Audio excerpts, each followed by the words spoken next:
Hey guys, in this video I'm going to be comparing the generic Tornador that is not the name brand Tornador to the Tornador Max, the name brand Tornador, and talk about if the jump in the price is actually worth this tool. So we're going to start this video by breaking down the physical engineering of what these two tools are. Number one, I want to unscrew the kind of like cone head off of both of these so that you guys can see the difference. This is the Tornador Max, and so this is the highest level version of this tool, and this is a $30 knockoff from Amazon. Let's start with the Tornador Max, the name brand piece here. This plastic construction is super nice. It's super durable. The plastic is relatively thick. It's smooth here around the end. It screws onto the nozzle really easily, whereas this other piece of plastic here, much thinner. I would almost compare this type of plastic to those pressurized pump sprayer tanks that's kind of thick and can handle a lot of pressure. Whereas this, if I dropped it too often or I stepped on it with all my weight, I could see this starting to bend and actually start to crack. Definitely would never happen with the Tornador Max here. So definitely much cheaper plastic here. Now, in addition to the cheap plastic that goes on the head of this generic version, they've got, of course, this plastic or this silicone tube where the air actually gets pumped out and where the liquid gets pumped out as well. And you guys can see that it's got these tiny little blue bands surrounding that plastic tube. And I have actually got my Tornador air gun here. So this is brand name Tornador, but it's without the tank. It's got the same exact kind of plastic tubing around it, and you guys can see how similar both of these look. So again, generic right here, Tornador specific right here, and you can see the generic version basically copied this 100%. What I imagine is that these blue bands that surround the Tornador here or the generic version here actually protect this silicone tube here so it makes it last longer. It also adds some weight so that as the air gets pushed out and it's creating that circular motion, it allows the weight on the end to actually create some of that circular motion here. So basically same construction from that point of view. Now while we've got the cone off of both of these, you can see some really clear differences between the generic version and the Tornador Max. On the Tornador Max, however, you've got this metal casing with a spring on the end with a metal tube inside that's actually bent so that as you turn this on, you don't have a circular motion that comes from almost like the elasticity of the plastic tube here, but you have it from the way the metal is bent here. So this tube is bent kind of like a hook like this. So as you turn the air on and this begins to spin around, that hook spins over and over like this, of course causing a circular motion of air to come out. So relatively speaking, in terms of the durability of both of these machines, it is no doubt that this metal casing, stainless steel, what looks like brass right here, a spring surrounding the nozzle that pushes the air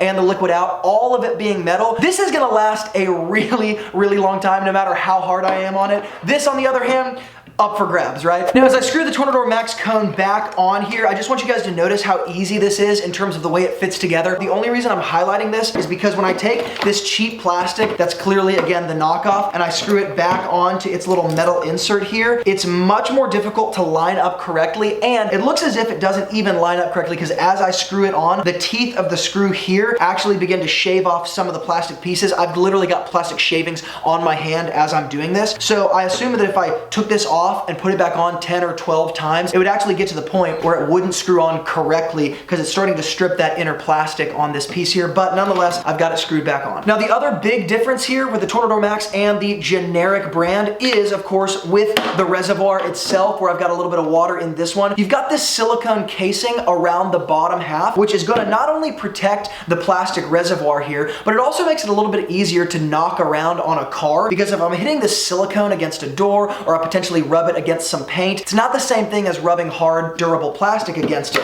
Of course, there's no silicone on the bottom of the generic one right here. The other thing to note is that these two reservoirs are completely different in terms of durability. This is definitely thinner plastic, much lighter, really easy to throw around. This has got a density to it. It's thick plastic. It's clearly durable even without the silicone casing. I can throw it around, bang it against stuff, and it's totally not going to crack. This, getting banged against too many things, would definitely cause it to crack. You can feel it just from holding them together. So definitely a cheap plastic versus a much more well-built, durable, expensive sourced plastic. Now, in terms of basic function, both of these machines have a lever on the left-hand side of the cone here that goes down or it goes up, which allows either water or chemical to spray through with the air or just to allow the water to spray through. One of the main differences here is, of course, on the Tornador Max, you've got this dial on the back side that allows me to either allow more or less air through the machine. So if I've got an air compressor pushing out 190 PSI, and I don't want that much. I can actually dial this back or forward in order to let more or less air out. I do not have this option on the generic side. Now the next thing to note here is the tube that actually grabs the water and pushes it out of the machine. The tube here, of course, has that same plastic or silicone tube here with a little bit of a ball attached to it that's got some weight to it on the end, which essentially allows this tube to follow the water wherever it is. So if I plug this into my air compressor and I start to use it, and I'm holding the Tornador on the side or on the other side or back, that little ball that has that weight pulls the tube wherever the water is. Now it's plastic and it's not very heavy. On the Tornador Max, you've got this metal ball, metal kind of weighted piece. No matter where I bend it, it actually starts to follow because that metal is so much heavier. It also doesn't allow the plastic tube to direct it whatsoever. Now another thing to touch on here is that pneumatic insert, this air insert here. I can take the back of the generic version, obviously plug it into my air compressor, plugs in just fine, right? However, it plugs directly in just like this. So if I'm moving around, I'm having to do some work here to move the machine around because there's no swivel back here. Whereas on the Tornador Max back here, when I plug it into my air compressor, you guys can see that it actually sits on a swivel or on a ball back here. So no matter how I'm moving the machine, I can move the machine without moving the hose. So it's a really great addition here. Makes it really convenient because a tool like this has to be used, again, a lot with your wrist anyways. So it makes sense to have something like this. Now, before we listen to how these both sound and watch how they perform attached to the air compressor, let me just make a final note that the general assembly of both of these is very different. This, when you hold it, you can tell it's a $30 machine, and I question how long it would actually last. When you hold the Tornador Max, this is a very well-built, sturdy machine that I could throw around and it feels like it would last a lifetime, not just because of the construction we looked at, but actually how it feels. Now we're gonna do a couple different kind of audio tests to hear the difference of how the air is pushed through these machines because it is different. I wanna start with the generic version here, and we'll get closer to the mic and further away from the mic, but let's go ahead and just listen initially how the generic version sounds when the air is pushed out.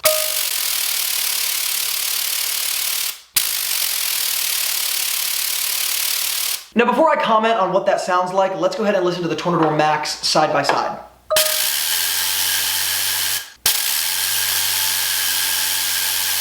Now I'm about to bring you guys in closer to the mic, but the obvious difference here is even full pressure of the air moving through each machine, when you move it through the generic Tornador, it's as if it's kind of tripping over the air as it's spitting it out of the nozzle. It's super slow. There's not a really tight, succinct rhythm to it, where when you're pushing it out of the Tornador Max, it's this really tight bandwidth. Now I want you guys to hear this closer to the mic. Here's the generic Tornador.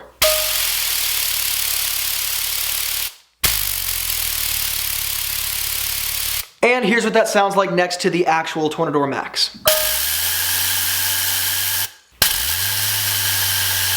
So you guys can hear the difference that I'm talking about between the generic version that kind of trips over itself and doesn't really push out a lot of power compared to this one that holds that really tight rhythm, again with that metal casing inside, and just pushes out an exact amount of pressure every single time. Now I just want to see how clearly we can distinguish between how the generic one sprays out water and how the Tornador Max sprays out water coupled with the air. So I've got two white sheets of computer paper here. I'm going to use the generic one on top, the Tornador Max down below, and really I just want to see, can we actually detect anything different in the spray pattern or how the water comes out. So let's go ahead and see what the generic one does when we spray a simple line down the middle like this.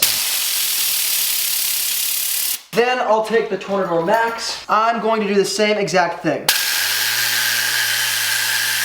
Now I want you guys to immediately come in and see this. This actually was a great comparison because you guys can see the generic brand up on top versus the Tornador down below. There's no uniformity in this spray pattern. You can actually see it on paper better than anything else. You can see just kind of the splotchiness, not super damp, not really much water sprayed out at all. And you can see down here, the Tornador Max, even the way the sprays kind of come out and reach out beyond the paper is uniform. One of the ways I would compare this to something else in the detailing world is this is kind of what it looks like when a beginner does paint correction with a DA polisher. You can see the polishing pattern on the paint is just kind of scattered and askew, whereas somebody who's pretty experienced, this is kind of what the polishing pattern looks like, really even and really plain. That's exactly what we see here with the Tornador Max. Obvious difference. Now I've said this in a previous video, but the way most people use the Tornador, in my opinion, creates more work for themselves and it really doesn't make any sense. For a professional, there are very specific ways to use it. This particular type of material, this is a Prius, and this is a really inexpensive, cheap type of material that manufacturers put on the door panel here. Many other vehicles have things like this, and I would say it mimics headliner. Headliner is really difficult to clean, and this is kind of the exact same scenario. It's a cheap felt, and then underneath, it's this tiny spongy interface. So when this gets stained or it gets kind of worn down, it's very difficult to clean. A Tornador can often make this area a little bit easier to clean because when you inject a very light mist of water with some air, it actually helps to avoid wicking in some ways. And so what I'm gonna do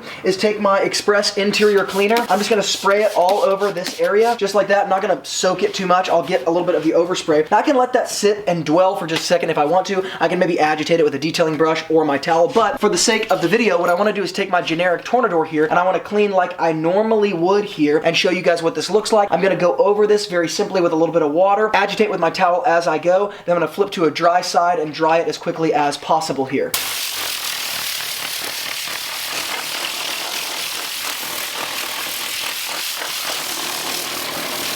Now, a quick look at this area will show you that it's totally clean, and I'll comment on this in just a second. Let's go to the other side. Now, at this point, I'm on the passenger side door, and a quick note, the other Tornador, because it doesn't have this swivel, you can't actually set it on the ground without it falling over. This can sit directly on the ground without falling over because this back end actually comes up and it sits level with the ground. I'm gonna do the same exact thing here.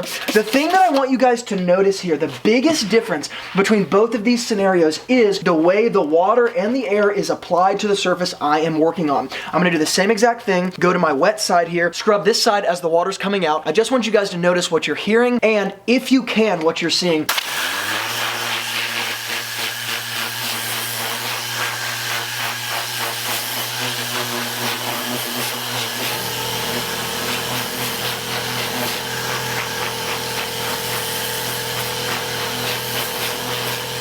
Now, to explain the difference in what it's like to clean both of these areas, I want to do just what we did with the paper where we watch the spread of the water, and I want to do it right here. Check this out as I go back and forth.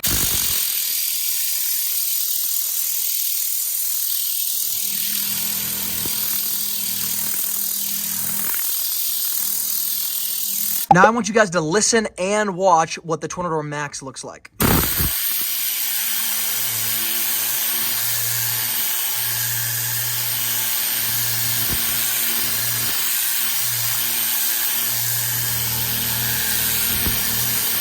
So guys, the big question is which one of these do I suggest? And you probably already felt this, but of course I suggest the Tornador Max even with its higher price point. And there's a pretty specific reason why. Like I said, most people in the detailing world on different videos or social media platforms don't really use the Tornador in a way that I would say is conducive for professionals. I look at some of these videos and I'm thinking, man, that is such a cumbersome way to use this. This tool is really specifically designed to do very specific things like clean the felt material that we just talked about that mimics headliner. Tools like this can step in and make you a lot more effective in doing that. I actually posted a video just the other day showing how I use this to clean headliner, to make it quicker, and to make sure that I get perfect results every time and avoid wicking. The issue is, this is a very specific tool for specific needs, and when you start to downgrade to a generic type that doesn't do exactly what this does in terms of push out the same pattern water, the same amount of pressure, a lot of pressure, you're approaching a situation with a very specific need that this fills that is not going to fix. So my main reason in suggesting the Tornador Max is because I don't actually pull this out but maybe 10 to 20% of the time, but when I do, I have to have this particular machine that does what this